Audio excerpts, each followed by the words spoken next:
Salut. Aujourd'hui, on va parler d'un moteur de recherche qui est ultra glauque et qui en dit beaucoup sur le futur d'Internet. On a tous déjà utilisé la fonction recherche par image de Google, ok? En fait, la recherche par image de Google, ce qu'elle fait, c'est qu'elle va aller utiliser les caractéristiques de votre image, les couleurs, la composition, pour rechercher des images similaires. C'est littéralement le nom du truc, c'est recherche d'images similaires. Pour que ce soit un peu plus clair, j'ai été récupérer une photo d'Emily Ratajkowski avec une robe rouge, comme on pourrait la trouver sur n'importe quel événement à droite à gauche, voilà. Donc bref, c'est une photo de femme en robe rouge, quoi. Et c'est une photo d'une femme connue en plus en robe rouge. Donc on va aller sur Google Images, on clique ici, on fait une petite recherche par image, on va uploader notre photo d'Emrata, c'est en train de charger, et on regarde Visual Similar Images, et là on se rend compte que Emrata apparaît sur la première, mais n'apparaît plus nulle part ailleurs en fait. On n'a que des photos de femmes en robe rouge. Point barre, mais vraiment point barre. Et ça, c'est ce que fait la recherche par image de Google. C'est qu'en fait, elle va aller chercher des images similaires, mais pas forcément la même personne. Là, j'ai Anna Hathaway, j'ai plein de femmes inconnues, j'ai Mila Kunis ici. Emrata apparaît dans la première recherche, et c'est tout. Tout le reste, c'est uniquement des images similaires. Bon, ça, c'est pas très compliqué. C'est ce que fait Google, c'est ce que toujours fait Google, et c'est ce que fera encore, je pense, pendant longtemps Google. Mais, si eux en sont, entre guillemets, que là, il y en a qui se sont pas privés d'aller beaucoup plus loin. J'ai appris l'existence d'un moteur de recherche russe qui s'appelle Yandex. Alors, on va aller sur Yandex. Yandex.com, c'est un moteur de recherche russe que personne ici n'utilise en France. En tout cas, moi, j'ai jamais vu personne s'en servir. C'est encore moins répandu que Bing, ok? Et en fait, ce que fait Yandex, c'est ce qu'a autorisé Yandex, c'est ce que ne fait pas Google. Et c'est pour ça que je voulais absolument vous le montrer. C'est que eux, via leur recherche par image, ce qui est d'ailleurs la première chose qui apparaît quand tu arrives sur le moteur de recherche, ont autorisé la reconnaissance faciale. Et c'est là que ça devient sacrément badant. Ok, donc pour vous montrer comment ça fonctionne, on va reprendre notre photo d'Emrata. On ouvre, c'est en train de charger. Et là, de suite, la première chose que fait Yandex sur la droite, c'est nous identifier, bon là c'est en cyrillique, mais exactement la personne qui se trouve sur la photo. On comprend vite fait américaine, actrice ou modèle, je parle pas russe du tout. Là, je suppose, sans trop de suspense, que ça veut dire Emily Ratajkowski. Google Traduction. Bingo! Il a reconnu en une seule photo avec des lunettes, même pas en grosse qualité en plus qui c'était. Ça, c'est le début. Ça, c'est vraiment le début. On va essayer avec ma tête. Et pour être sûr qu'il n'y ait pas des métadonnées qui se baladent dans les photos ou quoi, on va faire des screenshots de photos de moi, ok? Là, j'ai été récupérer une photo de moi qui devait servir normalement à faire la miniature de la dernière vidéo qui est sortie. Mais pour être vraiment sûr, on va faire un screenshot de cette image. On va supprimer l'original. Cette capture d'écran, on va la renommer photo. On va la passer dans Photoshop et on va appeler ça carton. Voilà, très bien. Allez hop. Là, on a repassé, repassé notre image. Enfin, il n'y a aucune chance qu'il y ait la moindre métadonnée qui indique quoi que ce soit sur moi qui se balade dessus, ok? Et c'est parti, on va tester avec ma tête. Hein. Carton.jpg, super nom. Franchement, j'aurais pas pu trop mieux. On va voir. Est-ce que Yandex va me retrouver? Alors déjà, il trouve direct la vidéo sur Battlefield, il trouve direct des gens qui parlent de moi avec ma tête en miniature, la vidéo sur Dishonored, la vidéo avec Nexus 6, la vidéo sur Shogun, la vidéo sur l'argent, la vidéo sur le soldat inconnu, avec Bruto de Chad. Il trouve ma tête partout. Il trouve aussi Raphaël Descraques, mais ça c'est la coupe de cheveux, je pense. Ah, il met Daniel Radcliffe aussi. Ok, Daniel Radcliffe qui revient plus d'une fois. Daniel Radcliffe qui revient 3 fois. Robert Pattinson. Bon, moi je prends, je prends de ouf. On va pas se mentir. En bref, juste avec une photo, parmi des millions et des milliards de photos sur Internet, en 5 secondes, il m'a retrouvé. Et en 5 secondes, là, vu le nombre de fois que je reviens, etc. sur le moteur de recherche, enfin, il n'y a pas de doute, vous savez tout de suite que c'est moi, quoi. Et j'aimerais qu'on s'amuse avec des photos de youtubeurs. On va commencer avec, je sais pas, un créatif, par exemple. Voilà, donc ça, très bien, cette photo sur la Mia. Vous savez quoi, on va faire un screenshot de ça, parce que la qualité sera dégueulasse. On va prendre la capture d'écran, on va voir s'il retrouve un créatif. Allez, c'est parti, putain, mais direct. Il est partout. On va voir avec le grand JD. Le grand JD, on va prendre sa tête ici, on va même pas la prendre en entier. Encore une fois, c'est des résolutions dégueulasses. On est sur 94 par 113. Bingo! Julien, il est là, il est là, il est là. Ah là là, une photo sur 3 quasiment, c'est lui quoi. Il est partout dans des journaux suisses. On va faire Thomas Gauthier. Prendre sa tête là-dessus. Là. Et on est sur 50 pixels, c'est ridicule. Il le retrouve partout, c'est l'enfer. C'est catastrophique. On va essayer Hugo Decrypt. Vous savez quoi, on va prendre une de ses dernières vidéos. On va faire... Oh, en plus, là, il est vachement en avance. Ça, c'est beau gosse. Désolé Hugo, vraiment, je voulais pas faire ça. On va voir s'il va nous le retrouver, même si j'ai pas trop de doutes. Allez, ben voilà. Et là, ce qui est vraiment badant, et ce que vous réalisez peut-être pas, c'est que les photos que je lui donne, c'est des screenshots. Donc, il y a littéralement aucune métadonnée dans la photo, dans l'image en elle-même, dans le fichier de l'image, qui pourrait laisser entendre qui est la personne dessus. C'est juste des pixels colorés. Ce qui est encore plus impressionnant, c'est que là, on parle d'un moteur de recherche russe, donc qui, je suppose, n'est pas non plus ultra perfectionné dans le référencement des sites d'Europe de l'Ouest ou américains. Et pourtant, il ne prend que quelques secondes sur des millions et des milliards de photos qui se baladent sur Internet à retrouver la personne dont je viens de lui donner l'image. En vrai, on peut en faire comme ça, on peut ne jamais s'arrêter, hein, franchement. On va mettre une fille pour être un peu équitable là-dedans. On va mettre la pote, on va mettre Marine. Vraiment, désolé, je me sers de cette vidéo qui parle d'un sujet badant pour ficher les potes en tapant des sales screenshots. Et il me l'a retrouvé. Ouah, mais stop. Bon, il galère un peu plus à partir du moment où elle est maquillée, mais il la retrouve quand même. Il la retrouve quand même. Alors, avec Emrata, c'était plus ou moins facile pour lui de la retrouver parce que comme c'est une personnalité publique, il a des centaines et des milliers d'informations à sa disposition, donc il met carrément le nom à côté, etc. Et pour le reste des photos, il va essentiellement trouver les visages qu'il trouve le plus ressemblant. Là, par exemple, quand je me recherche, il va pas mettre Simon Puech à côté, il va juste mettre les photos où il a reconnu mon visage. En fait, voilà. Je pense que vous avez compris l'idée, mais c'est ça la vraie différence entre Yandex et du coup Google. Alors, il y en a peut-être parmi vous qui vont se dire « Ouais, mais c'est russe, les Russes, c'est l'informatique, vas-y, on sait que c'est Bresson et tout, machin. » Ouais, enfin, on parle de Yandex, les gars. Si Yandex arrive à le faire, arrive à faire de la reconnaissance faciale aussi facilement en quelques secondes, t'inquiète, c'est que Google, vas-y, il n'y a pas de souci pour eux, quoi. Les outils comme celui dont se sert Yandex pour retracer les visages et les gens se basent sur des algorithmes qui tournent via des IA qui fonctionnent en deep learning. C'est-à-dire qu'elles apprennent d'elles-mêmes et s'améliorent au fur et à mesure qu'elles fonctionnent. Et c'est ça qui est badant en fait. C'est qu'on se retrouve avec Yandex littéralement comme étant un Shazam pour visage, un Shazam de personnes. Et la comparaison est juste, il y a une époque où t'allais carrément sur les forums pour retrouver des musiques en mettant « Ouais, est-ce que quelqu'un connaît la musique qui fait ta-ta-ta, ta-ta-ta, ta-ta » Et puis après est apparu Shazam et ça a facilité la vie à tout le monde. Et bien il y aura peut-être un futur proche où les gens prendront des photos de vous en scred dans les transports en commun de manière complètement dégueulasse et iront vous chercher par la suite via ce genre d'outils sur Internet. Aujourd'hui, il faut bien comprendre que via Facebook, Instagram, Apple et Face ID, bref, énormément de services en ligne, vous acceptez pour des simplicités d'usage de sacrifier une énorme partie de votre vie privée. Ce qu'on est en train de voir avec Yandex, c'est littéralement la mort de l'anonymat.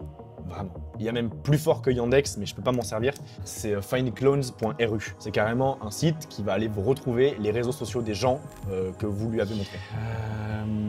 Il y a un article sur Bellingcat qui est de Arik Toller, c'est un gars que j'ai découvert notamment dans une vidéo de Vox qui parle quasiment du même sujet dont je suis en train de vous parler. En gros, via FindClone, il arrive à retrouver via des vidéos de hooligans russes sur un match avec la Pologne ou en Pologne, un truc comme ça, il arrive carrément en faisant des screenshots de leur tête et en ayant un code avec un numéro de téléphone russe, les réseaux de ces mecs, les réseaux de tous ces mecs, que la qualité soit bonne ou pas. Là dans l'article, on peut voir que via des photos de militaires, de gars perdus au fin fond de l'Europe de l'Est, ils retrouvent ultra facilement leurs réseaux sociaux le Vk. Vk, c'est l'équivalent de Facebook mais en Russie. Et c'est pour ça que je peux pas d'ailleurs trop me servir de FindClone, même pas du tout, parce que j'ai pas accès à Vk. Enfin, en tout cas, je suis pas inscrit dessus. Et au-delà de ça, j'ai pas de numéro russe. On va faire un test. On va prendre la GoPro pour vous montrer. Voilà, donc là, vous voyez, ça raccroche de suite. Il faut bien comprendre que toutes les photos que vous avez en public sur Internet servent à nourrir ce genre de site, vraiment. C'est pas pour rien qu'on dit aussi ne mettez pas de photos de vos enfants très jeunes sur les réseaux sociaux. En fait, on se rend compte que réellement, ce genre de service, plus ils vont se perfectionner, plus ils vont être capables de vous reconnaître jeunes, vieux, sur des photos de vous bronzés, peut-être après des accidents, peut-être, peu importe, peut-être masqués. Déjà que là, la qualité est dégueulasse et il arrive à retrouver, c'est un truc de ouf. Avec ce genre d'outils, plus le temps avance, plus on se rapproche des scénarios de science-fiction tels qu'on les imaginait il y a encore 10 ans impossibles. Typiquement aujourd'hui, un braqueur 2.0 entre guillemets, ça serait un mec qui se poste avec une voiture devant une grande banque, attendre que quelqu'un qui a l'air au placé en sorte ou monte dans une voiture de luxe, prenne à balle de photos de lui. Même si la qualité est dégueulasse, on a bien vu, on s'en fout. Aille ensuite sur internet retrouver son identité via ces mêmes photos qu'il a prises auparavant. À partir de ce moment-là, Yandex et les autres réseaux font leur travail, ils retrouvent toutes les informations dont il a besoin, il est capable d'établir un profil deepfake de la personne et puis il peut se faire passer pour lui comme il veut. Il y avait la vidéo de Barack Obama là que je vous la retrouve. C'était Jordan Peele qui avait utilisé une IA, pareil, pour créer un deepfake de Barack Obama où il faisait dire à peu près n'importe quoi en conférence de presse. Mais concrètement, avant qu'il se mette à dire n'importe quoi, c'est quasiment impossible de voir que c'est un deepfake. Et ça va devenir de plus en plus simple à faire. Et il suffit de voir des outils comme Yandex pour se rendre compte que de plus en plus avec le temps, ça ne va pas toucher que des personnalités publiques, mais potentiellement tout le monde, puisque ça va être ultra simple de retrouver les fichiers et les photos de n'importe qui via une simple recherche. Je crois vraiment que j'en avais déjà parlé, mais parmi les personnes qui pâtissent le plus des deepfakes à l'heure actuelle aujourd'hui, c'est pas forcément les politiques, c'est surtout les actrices hollywoodiennes qui se retrouvent avec leur visage incrusté sur des films pornographiques pour assouvir les plaisirs de certains, parce qu'il y a des personnes qui arrivent très simplement, avec toutes les données qu'elles collectent sur ces stars-là, à mettre leur visage à peu près n'importe où. Encore une fois, c'est pas parce que vous ne voulez pas avoir de vie publique en ligne que ce genre d'outils ne vont pas vous forcer à en avoir une. Et là, on parle que de l'image, mais la voix aussi est de plus en plus facile à récupérer et à truquer via des IA. Il y avait ce cas là qu'il faudrait que je vous retrouve. Voilà, c'est ça. En 2019, il y avait une entreprise britannique qui avait apparemment un siège social en Allemagne, la maison mère en Allemagne, c'est ça, qui a réussi à se faire dérober 220 000 € via une voix deepfake. arnaque. En fait, ce qui s'est passé, c'est qu'il y a un des hauts placés de la maison mère en Allemagne qui a appelé donc l'entreprise britannique en lui disant de faire un virement de 220 000 € à une société basée en Hongrie. Et pour imiter la voix du patron, c'est pas compliqué, ils ont utilisé une voix deepfake et c'est complètement passé. Et les 220 000 € sont partis en Hongrie. Il y a un concept qui a un nom anglais qui s'appelle l'obscurity. J'ai pas trouvé d'équivalent de traduction française. Littéralement, l'équivalent français, ça serait l'obscurité. C'est l'idée selon laquelle l'information est protégée à partir du moment où elle est difficile d'accès ou alors difficilement interprétable. Et en découle de ça la possibilité de pouvoir masquer les informations qu'on souhaite à différentes personnes. En bref, pouvoir gérer la quantité d'informations qu'on donne aux gens, ça nous permet d'équilibrer nos relations avec nos conjoints, conjointes, avec nos amis, avec notre famille ou avec les inconnus dans la rue. On ne se comporte pas de la même manière avec eux et on leur donne pas du tout les mêmes niveaux d'accès à qui nous sommes. Le problème, c'est que la reconnaissance faciale telle que je suis en train de vous la montrer là et telle qu'elle est super facilement accessible sur Internet, c'est probablement la plus grosse menace à ce concept d'obscurity. Je me suis dit que ça serait intéressant que je vous en parle, comme ça dans une vidéo qui n'était pas écrite, mais je pense que ça peut être vraiment intéressant aussi que j'en parle avec Mickaël, qui lui pour le coup est beaucoup plus calé sur le côté pointu et technique du truc. Coucou! Voyant la vidéo, je me suis dit que j'allais te parler d'un truc qui est peut-être encore plus mind-blowing que Yandex, qui s'appelle Clearview AI. C'est une startup new-yorkaise, à la différence de Yandex qui est un truc plutôt axé Europe de l'Est. Ça, c'est un truc qui vient donc de New York et qui a beaucoup de données donc sur tout le reste du monde. C'est des mecs qui ont utilisé comme base de données Google, Facebook, etc. Alors donc, bien sûr, les résultats sont complètement impressionnants. Ça reconnaît n'importe qui, beaucoup mieux d'ailleurs que Yandex. Même si Yandex c'est un peu la version grand public, tu vois. Parfois, t'arrives à choper un nom, c'est stylé, tu vois. Mais là, c'est vraiment, tu pointes n'importe qui, ça fonctionne. Pour l'instant, Clearview, c'est un truc qui est fermé. C'est-à-dire que toi, moi, on peut pas aller dessus comme Yandex. Et encore eux, parce que ça marche 10 fois mieux. Il y a le New York Times qui a fait une enquête sur eux d'ailleurs, parce que vraiment, ils frôlent très souvent les limites de ce qui est correct, quoi. Donc, à la base, c'est un truc qui était uniquement fait pour les forces de l'ordre. C'est un peu leur pitch, c'est ce qu'ils racontent, qui est déjà actuellement utilisé. C'est pas on n'est pas dans la science-fiction, dans un truc qui va arriver dans longtemps, tu vois. Ça arrive en ce moment. Et cette startup est vraiment très très préoccupante parce que leur premier client, donc c'est la police de l'Indiana. Les agents racontent qu'il n'y a pas photo. Avant, ils avaient que des logiciels de reconnaissance faciale qui étaient hyper limités, qui permettaient de faire des recoupements avec des banques d'images avec seulement des dizaines de millions de clichés. Alors, ils disent seulement, tu vois. C'est pour dire à quel point Clearview AI, c'est n'importe quoi. Maintenant, on a Clearview. Ça devait être parfaitement net, alors que maintenant, t'as un truc à moitié caché, pixelisé, et ça marchera. Ce qui est fou, en fait, c'est que c'est même pas un Google qui aurait énormément de données sur Google ou Facebook. Ils ont déjà des données monumentales sur des milliards de gens. C'est même pas un acteur qui a ces données privilégiées là. C'est une startup qui utilise des données publiques. C'est tout. C'est juste, ils ont des robots exactement qui vont aller, on appelle ça scraper, c'est-à-dire qu'ils vont aller sur les pages et qui vont aller récupérer les informations de façon automatisée, les photos, les informations, etc. Tout ça de façon automatisée, comme un moteur de recherche le fait en gros. Et c'est tout, tu vois. Ils ont pas d'informations personnelles sur les gens, c'est que des infos publiques, quoi.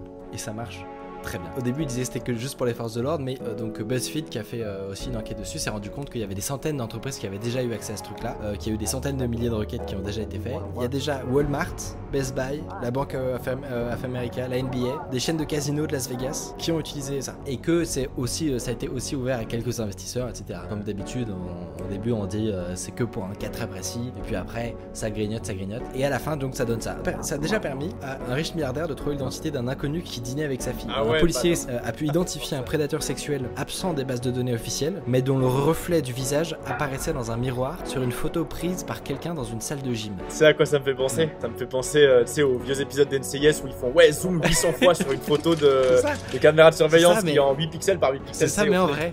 C'est ça, mais en vrai. Putain, ça fait le tour de magie, quoi. On rigole, tu vois, mais c'est horrible. C'est putain d'horrible.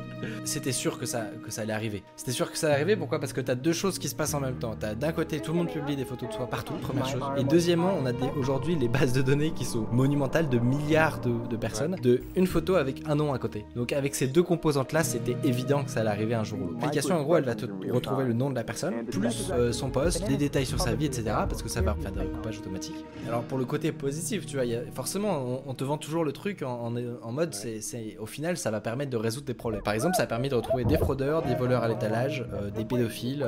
Ça a même permis de retrouver le nom d'un cadavre non identifié. Avant, on avait des soldats inconnus, plein de morts inconnus, etc. Maintenant, on les scanne avec une appli. Et on peut aller contacter la famille. Bon, ça, c'est pour le côté positif. Mais ça, c'est comme pour toutes les technologies. Il y a toujours une raison derrière qui va être présentée comme un truc positif. La réalité, c'est qu'il y a des dérives qui s'observent instantanément, en fait. Il ne peut pas ne pas y en avoir. Et le truc le plus flippant, c'est là où je voulais en venir, c'est que dans le code de l'appli, ils ont trouvé quelque chose. C'est qu'ils ont prévu de pouvoir intégrer ça dans des lunettes de réalité augmentée. Ah, l'enfer. Tu marches dans la rue, et t'as la vie des gens devant toi en temps réel. Et donc ils ont dit après, mais non, mais en fait on a abandonné cette idée, etc. Mais je pense qu'il faut arriver à essayer d'avoir un impact à l'échelle microscopique, c'est-à-dire que pour toi en tant qu'individu, on fait quoi? On fait attention, comme tu disais dans la vidéo, on fait attention à ses enfants, on poste un minimum de photos d'eux, on fait attention à soi aussi, tu vois. Nous après on a un métier public, donc Ouais, donc ça c'est foutu. les pires, tu vois, pour dire ça. C'est foutu. Et voilà, et à l'échelle macroscopique, comment on peut éviter que ce genre de trucs se répandent et deviennent la norme? C'est compliqué. C'est compliqué parce qu'une fois que ça a été fait, ça existera toujours, tu vois, même si c'est interdit. La réalité, c'est que les services, ils l'utiliseront forcément. La NSA, etc., il n'y a même pas l'ombre d'un doute qu'ils utilisent des technos comme ça. C'est ça. Donc voilà. Voilà, je vous ai fait un tour du sujet que je trouve passionnant. Je vous conseille clairement dans quelques secondes d'aller voir la vidéo de Vox qui traite du sujet, mais qui est écrite elle pour le coup, et qui pourra vous apporter encore plus d'infos, je vous la mets en description. Et puis quant à nous, on se retrouve dans une prochaine vidéo bientôt.